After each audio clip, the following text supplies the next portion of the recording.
بسم الله الرحمن الرحيم والحمد لله رب العالمين ونصلي ونسلم على المبعوث رحمة للعالمين سيدنا محمد وعلى آله وصحبه ومن استنى بسنته وسار على نهجه واهتدى بهديه إلى يوم الدين.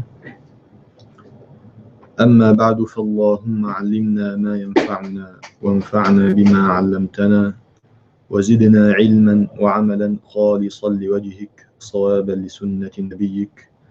اللهم لا سهل إلا ما جعلته سهلا وأنت تجعل الحزن إذا شئت سهلا. رب اشرح لي صدري ويسر لي أمري واحلل عقدة من لساني يفقه قولي. طيب, as we do, we begin with a brief summary of the very last lesson.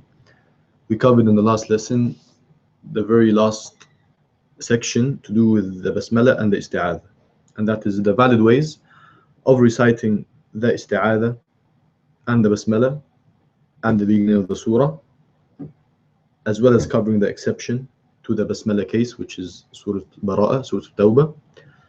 As well as this, we mentioned what the process would be, or what the acceptable facets of recitations are when it comes to the end of one surah, the basmala, and then the beginning of the next. All the while mentioning the exception once again of the basmala case, which is Surah Tawbah, Surah Bara'ah. And you mentioned all the valid cases in that setup. We also give a very, very brief introduction to what we're going to be divulging into today, inshallah, and that is the topic of makharij, the articulation points of the letters. We said that that is the first category of the three categories of theoretical tajweed, the first being makharij al-huruf, the second being sifat al-huruf, and the third being ahkam al-tajweed, the general rulings of tajweed pertaining to tajweed. So the first one, which we will be getting into properly today, inshallah ta'ala, is makharij al-huruf, the articulation points of the letters. We said that there are only five, nothing more, nothing less, faculties or tools which we use when reciting the Quran. They are, once again, very briefly, al-jawf, al-halq, al-lisan, al-shafatan, and al-khayshum. Those five, nothing more, nothing less.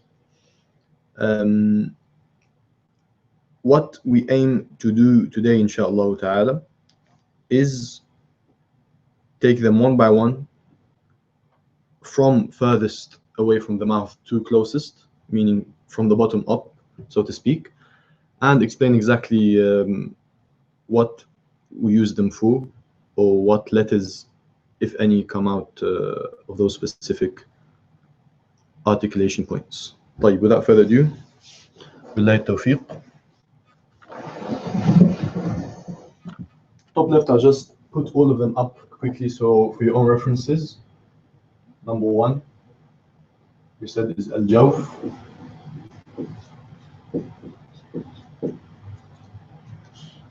which is the oral cavity.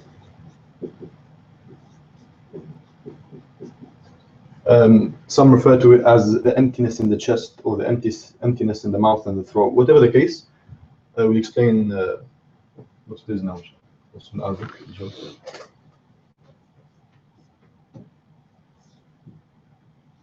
Number two was al-halq.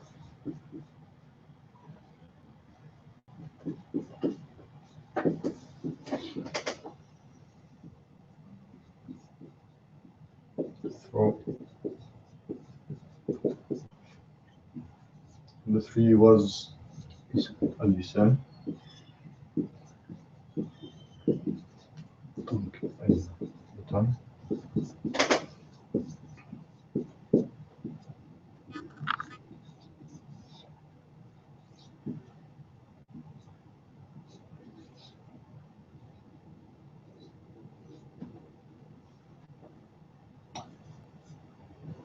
Let's do al-shafatan first.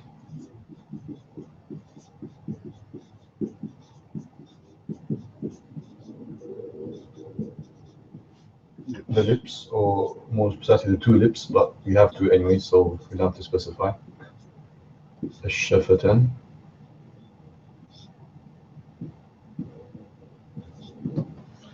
And finally, al-khayshum.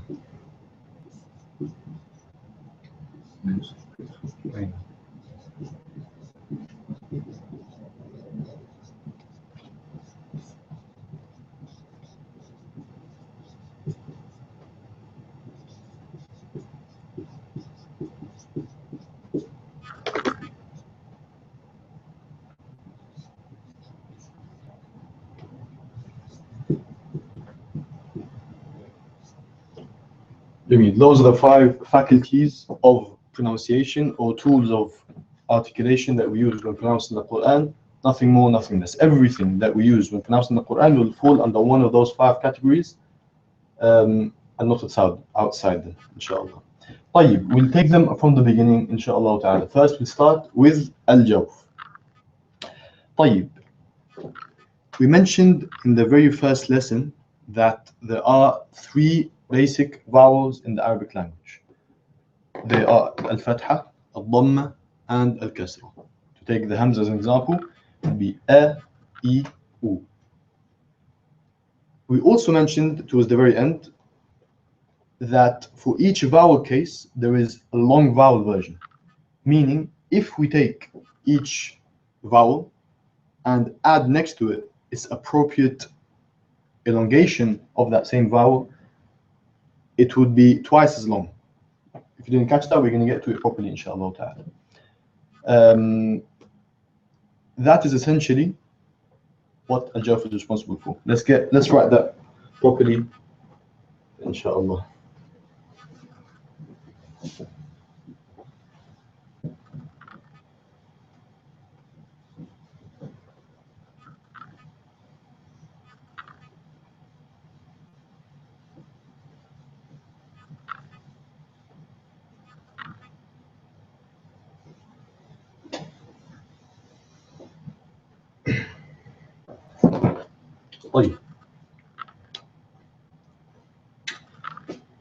If we take the circle as being any letter with a fatha, any letter with a kasra, any letter with a dhamma, those are the 3 simple vowel cases, and we don't have, for our purposes, we don't have anything shorter, nor do we have anything different from these 3 vowels in Arabic language.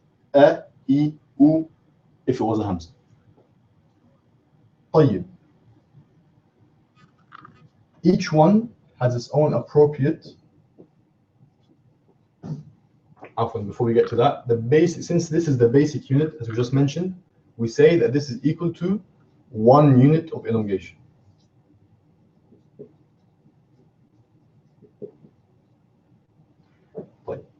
Getting back to this, each one has its appropriate long vowel. The fatha has its long vowel being the alif. The kasra has its long vowel as being the ya. The dhamma has its long vowel being the waw. Jameel. This by itself, without anything externally affecting it, meaning without considering what actually comes after here, because obviously depending on what comes after, the length may change. This by itself, just this case, is equal to what? 2 units of elongation.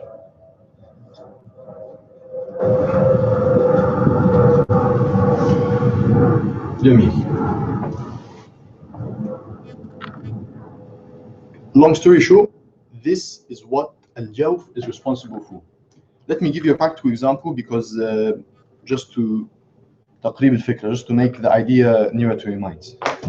If somebody says that sound, all these different vowels in one go, it is not, you can't point at a particular place in the human organism or in the faculty of recitation and say that sound is coming out of here. It is essentially the voice box, obviously, but you can't say, oh, he's using this point in the throat, or he's using that point in the chest, or this point in the tongue. Not at all. It is a non-specific makhraj. So this is the number one. Well, after this idea, we have to remember that this makhraj, al-jawf, is a non-specific makhraj. It is a non-specific makhraj.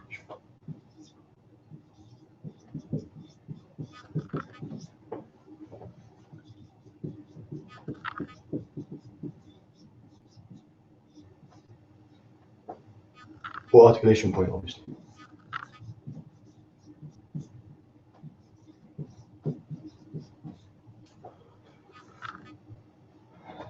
In Arabic, this is called makhraj muqaddar. Because we can't pinpoint exactly where the sound is coming from, we say it is a non-specific or general makhraj, general articulation point. Second thing that we must remember and we must make note of when you're discussing al-jawf and huruf al-mad is that these, meaning this ya and this waw, are not the same as the ya and the waw that we're going to discuss later on when we come to the tongue and the lips. They are categorically different. So this is the first thing to remember.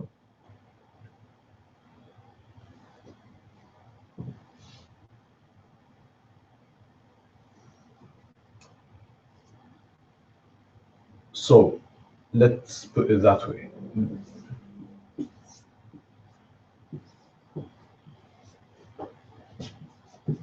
Are categorically different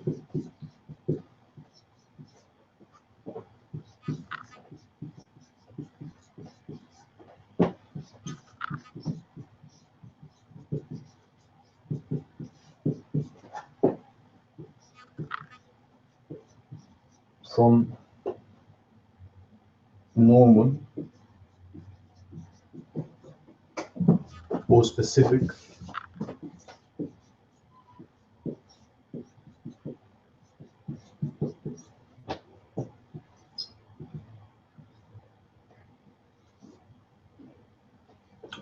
So the normal waw and ya that we would discuss in makharij, like wallahi or ya ayyuha, those type of waw and ya are completely and categorically different from the waw and ya that we're discussing here.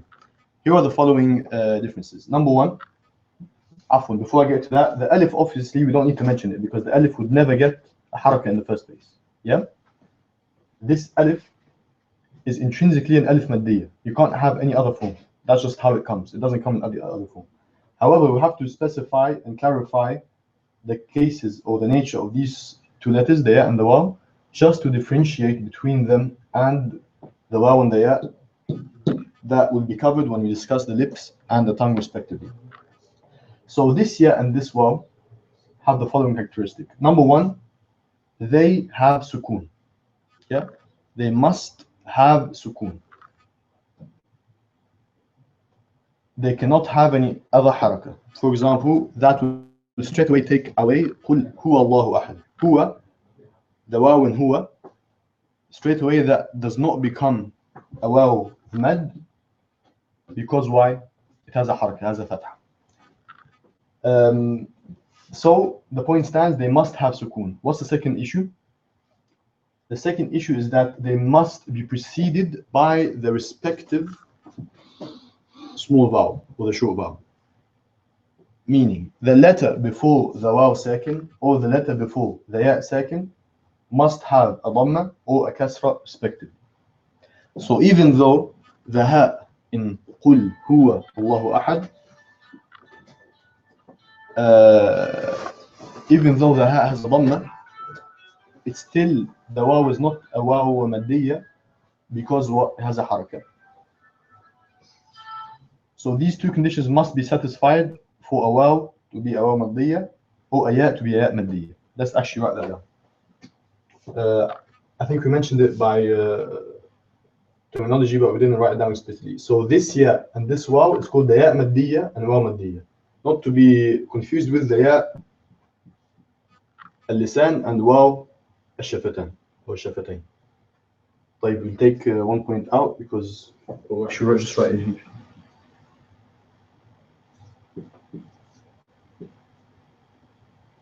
This is just a comma, by the way. Yeah?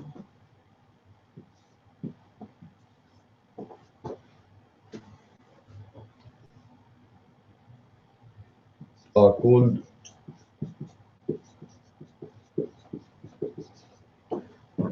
ya waw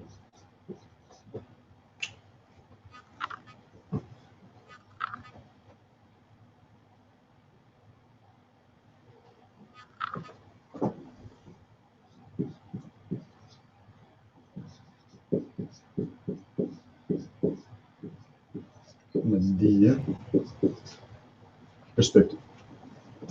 And as we discussed, the two conditions for a واو to be واو مادية or ياء to be ياء مادية is that before it must be corresponding حركة and the letter itself must have a سكون. طيب, final point to make is the following. It is not only a 1 unit or 2 unit of elongation that will be pronounced using the jawf. In fact, it's any length of elongation. Any length of elongation, al-jawf will be utilized to get this elongation out. Any voweling, essentially, no matter how long, al-jawf will be utilized to pronounce it. So let me draw a small diagram just to get the idea across. Actually, let's use a word and use an example. I'll get rid of the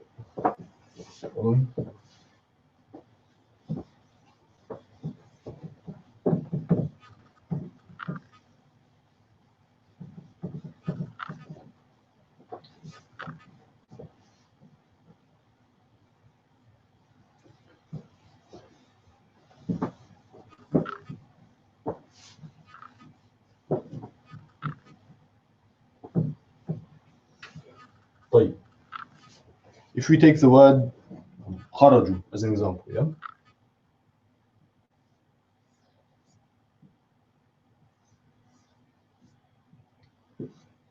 خرجوا.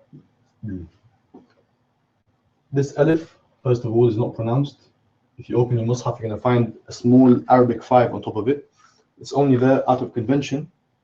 It's called يعني alif الجمع, that whenever you have a plural verb, you always have an alif at the end of it out of convention, but has no impact in terms of pronunciation. So what we're focusing with is essentially this. So let me draw the following diagram just to get the idea across. Every point here would denote a makhraj of one of those particular letters. So this is the kha, this is the ra, and this is the jim. From here to here is 1 unit. One haraka, and what is the haraka? It's a fatha. So this is the fatha. So this point here is the makhraj of the kha. As soon as I let go of the kha and I start pronouncing, or I start going or traversing, so to speak, to the ra, what I'm doing here between those two letters is actually using jawf. So proper slow motion, kha. That as soon as I leave the kha, I'm using a jawf. Any voweling, I use a jawf in. So as long as I'm on the kha, this is the articulation point of the kha, and we get to that when we get to it. But the fatha itself is a jawf. And then the ra, same thing with the fatha. As long as I'm pronouncing the ra, this is the articulation point of the ra. As soon as I leave it, ra, this fatha here, I'm using a jawf. And then ju. As you can see, this is double the length of this. Why? Because there's a waw here. So we say ju. So this is 2 harakat, 1 haraka, 1 haraka. 1 haraka fatha, kha, ra, ju. Every line I'm using a jawf, and every dot is just the makhraj of that respective letter. And this is just a diagram to get an idea of what a jawf is actually used for. Let's take ضالين as another example, and then we're going to call it a day.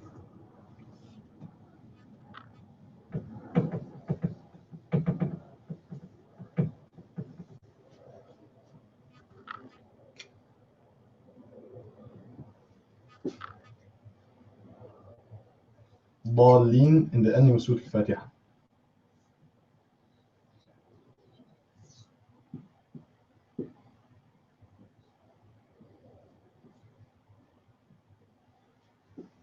Here we have 2 letters that will be used for elongation. Let's do the diagram first. So dad, this is the dad, and this is the lam. And since it's a lam with shadda, there will be two. The first one with sukun, and the second one straight after it with kasra, and then a nun sakin. Lam sukun, lam kasra. So this is 6 harakat. The reason why exactly we'll get to it when you do mudud, inshallah. And this is up to you 2, 4, or 6 harakat. So once again, as soon as I finish pronouncing the dad, and I get to the alif, I'm using a jawf. All this is all this is from a jawf. All 6 harakat here, as soon as I finish pronouncing the dad, it's from a jawf. And then I get to the lam. I'm using the tongue when you get to that, when you get to it. As soon as I finish pronouncing both the lam with sukun and lam with kasra, and I get to the ya with sukun, once again I'm using al-jawf. And then I get to the nun sakin, obviously. So hope that idea is clear.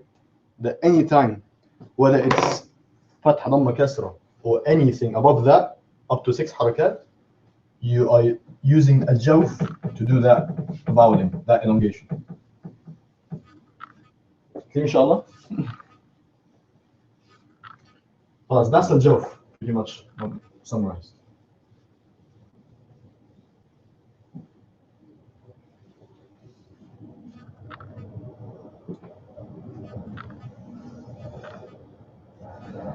Now, so it's a non-specific makhraj because we can't pinpoint exactly where it is. Its letters are, or when you use it, is the vowelling fatha, dhamma, kasra, or fatha, alif, dhamma, waw, sukun, kasra, ya, sukun, and it's any length. So whether it's 1 haraka with the vowels or 6 harakat, like we mentioned, dalin, you're always using al-jawf. Jameel. طيب, we move on to al-halq.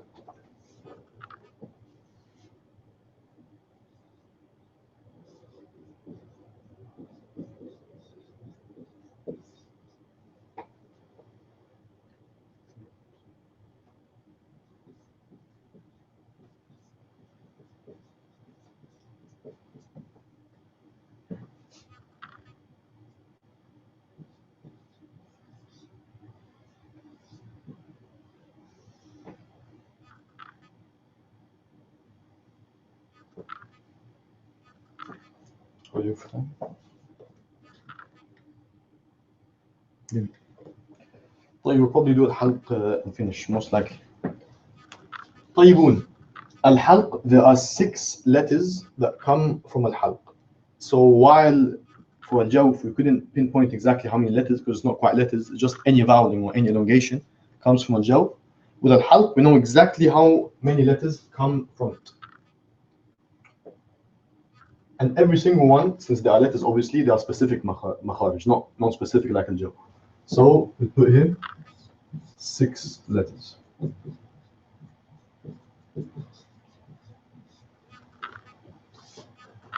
They are Hamza, Ha, Ain, Ha, Ghain, Kha. Those are the 6 letters that are pronounced from al-jawf. Afwan, al-halq. As Jamzuri rahimahullah said, Hamzun faha'un, thumma aynun ha'un, muhmalatani, thumma ghainun kha.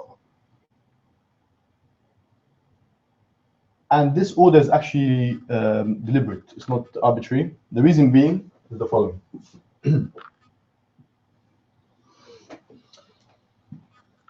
If you pretend like this is some person's throat, apologies for the crudeness of the model. This is in Arabic here, al-halq, al-aqsa, or aqsa al-halq. That's fine. Actually, better.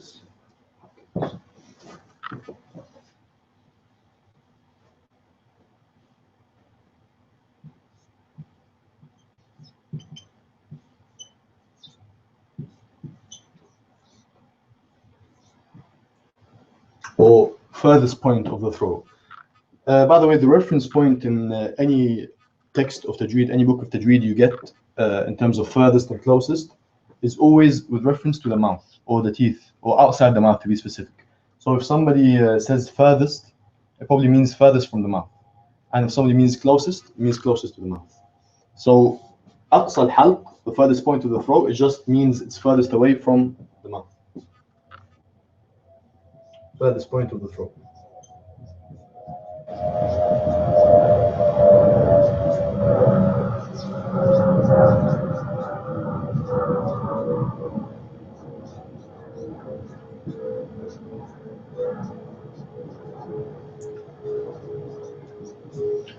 طيب, this is وسط الحلق, which is the middle of the throat, middle. And this is Adna, or the closest point.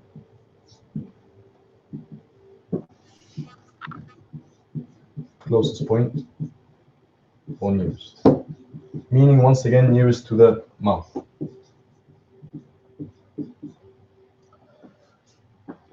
This order is exactly the order in which they are pronounced. Furthest,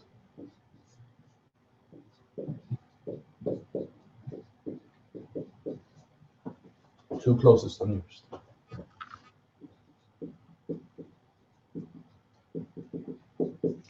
So the Hamza is at the lowest point of the throat, whilst the Kha is the closest to the tongue. If you can imagine the tongue here, the Kha is the closest point to the tongue. So if you actually write them down,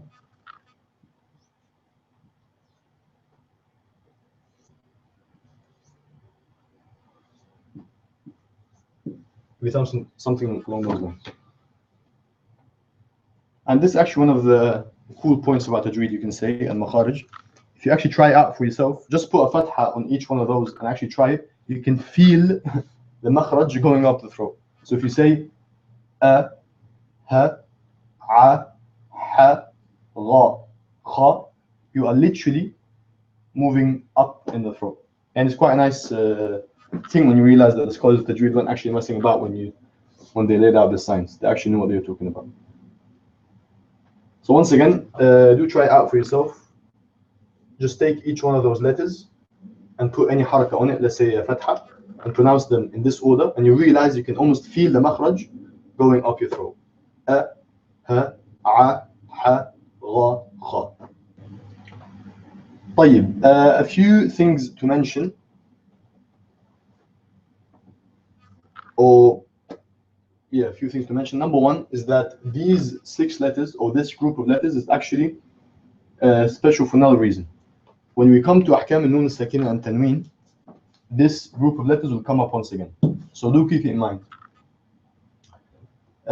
Number 2, why it's important. Second reason why it's important is because if you remember when we went through every single letter of the Arabic alphabet, and we said that the majority can be pronounced by fluent English speakers already without doing any practice, 4 of these are foreign to the English language. Only the Hamza sound and the Ha sound are actual sounds which are common in English. So anyone can say a, I, u. Anyone can also say ha, hi, hu. A, I, u, ha, hi, hu, ra, ru, ra, ri, ru, kha, khi, hu. Those 4 letters do not have an equivalent in the English language. And hence, understandably, those 4 letters are 4 of the letters where many of the mistakes of recitation come into. So, for example, many brothers and sisters who come from a Somali background will have mistakes in the kha and the ghain. The kha sometimes comes out as a qaf, the ghain can sometimes come out as a qaf. Many brothers from the Indian subcontinent will mix between the hamza and the ayn. An'amta alayhim. And many brothers and sisters as well mix between the ha and the ha. Alhamdulillah, and so on and so forth. So the vast majority or many of the mistakes in makharij come from the throat. And once again, as you mentioned, it is foreign to the English language. 4 of the 6 letters of the throat are not intrinsic to a fluent English speaker, and hence why they require specific attention to master. Yeah, I think that's pretty much all.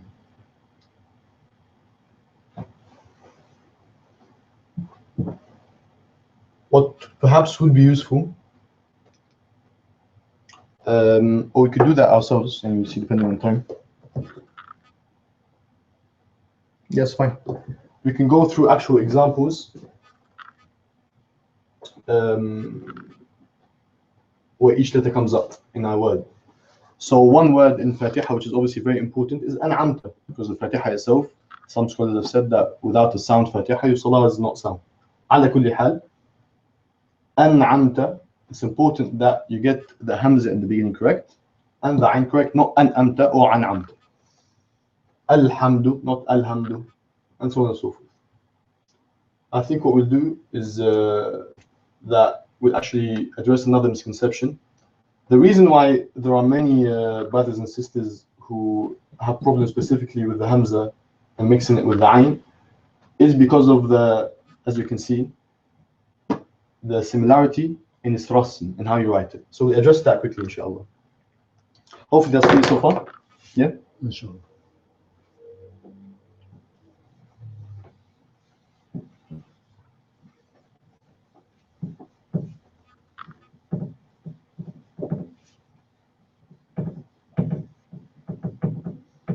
طيب. Al-Hamza, actually let's take the ayn first because it's easier. As I'm sure our listeners know, each letter in the Arabic language doesn't have only one way of drawing it or writing it in terms of rasm. There are particular cases for the beginning of the word, the middle of the word, and the end of the word. And this is where much confusion is born. So let's take the ayn first. We'll take beginning, middle, and end. This is obviously applies for every single letter, but the reason we're mentioning it for the hamza and the ayn specifically is because many people fall into this mistake. So if in the beginning, or if at the beginning of a word, the ayn will look like this, and then the word after will connect, the letters after will connect. For example, ala. This is a very important distinction, that it will connect, it will not just fly arbitrarily by itself. Or another example, just very simply, an.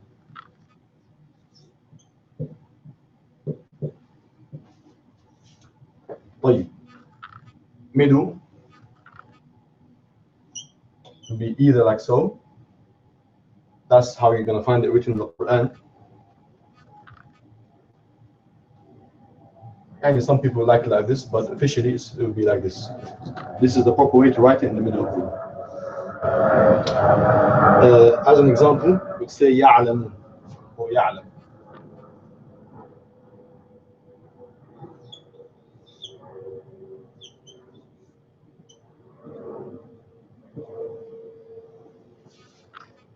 At the end of a word, it will look like so. The only way it would look like so in the middle of a word is if it's preceded by one of the quote-unquote naughty letters, as some teachers. Detached one. The detached letters. So a ra, a waw. If you have one of those letters before the ayn, then it would not attach to it. But that's more to do with the letter before it than itself. Most commonly, you're going to find it like this. And the same obviously goes here. You may find it looking like this at the end of a word, if before is an alif or waw or ya. But this is the most common form. طيب, hopefully that's clear. In terms of the hamza, so this is obviously the ayn. I don't think I'm going to have space and have to get rid of that anyway.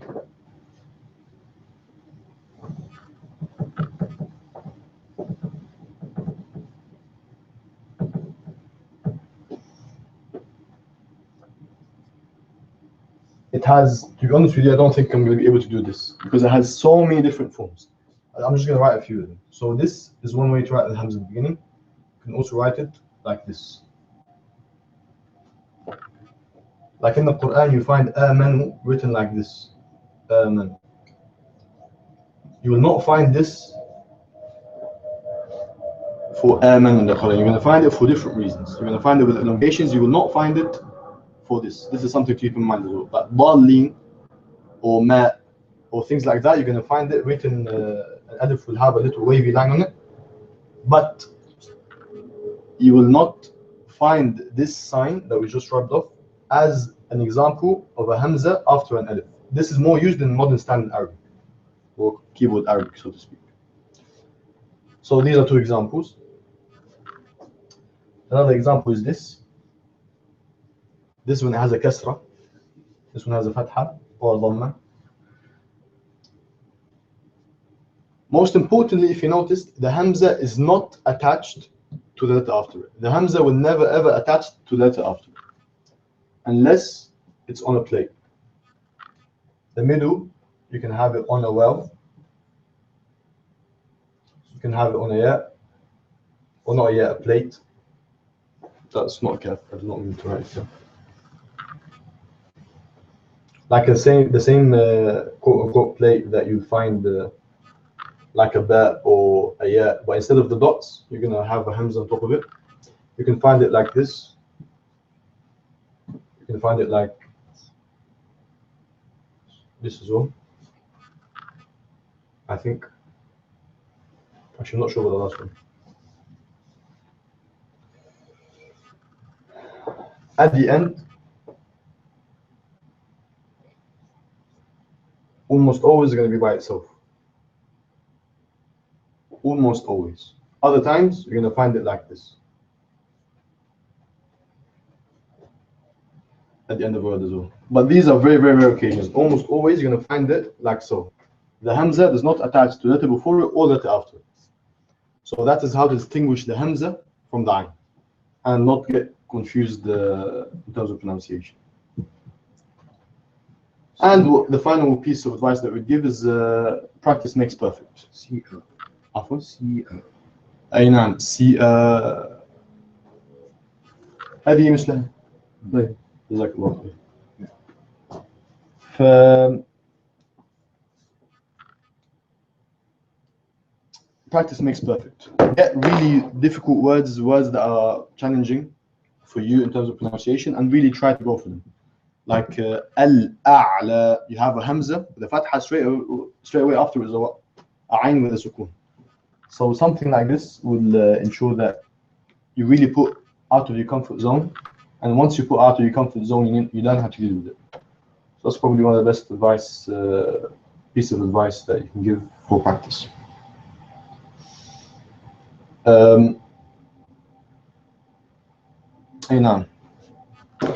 Lastly, and we did mention this in the very beginning as well, if ever you want to practice any letter, get the sukun case and put a hamza with a fatha. So this is any arbitrary letter. Of course, the hamza is just there for out of convenience. You can use hypothetically any other letter, but normally you have a hamza with a fatha and the letter with sukun after they want to practice. So let's say I want to practice the ha, the ayn, the ha, the ghain, al, the kha, and so on and so forth. The same will apply for the rest of the letters as well. Hope that's clear, inshallah ta'ala. Now you can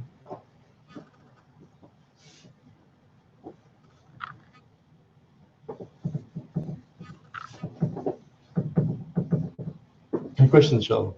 Alhamdulillah. طيب.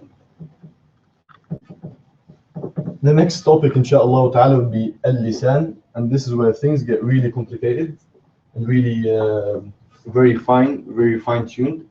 So it will require a lot of attention rather.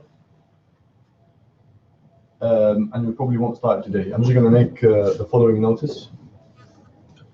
With makharij specifically, and with specifically al-lisan, in topic of makharij, things can get very confusing. Specifically with terminology, and specifically when you have letters that are very, very close together. So ultimately, if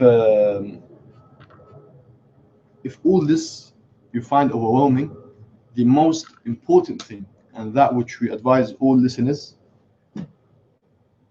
is your ability to pronounce the letter. The theory is there to serve the practical, not the other way around. If knowing exactly where a letter comes out from the mouth will help you pronounce it, then by all means, this will be beneficial, inshallah ta'ala. If you're going to find it confusing, wait, hafa, what's the difference between hafa and this side of the tongue, and this, the tip, what's the difference between the tip and the middle, and all that stuff, if you're going to find it overwhelming, and wait, but the ta and the dal is just right next, close to each other, how come the difference, so on and so forth, then focus on the ability to pronounce the letters. That would be the most important thing. And next lesson will require a lot of attention, a lot of fine-tuning, inshallah ta'ala. And inshallah ta'ala, until then, barakallahu feekum wa jazakumullahu khayran. Wallahu a'lam wa sallallahu wa sallam ala nabiyyina Muhammad wa alihi wa sahbihi ajma'in. جزاك الله خير. Wa iyyakum, barakallahu feekum.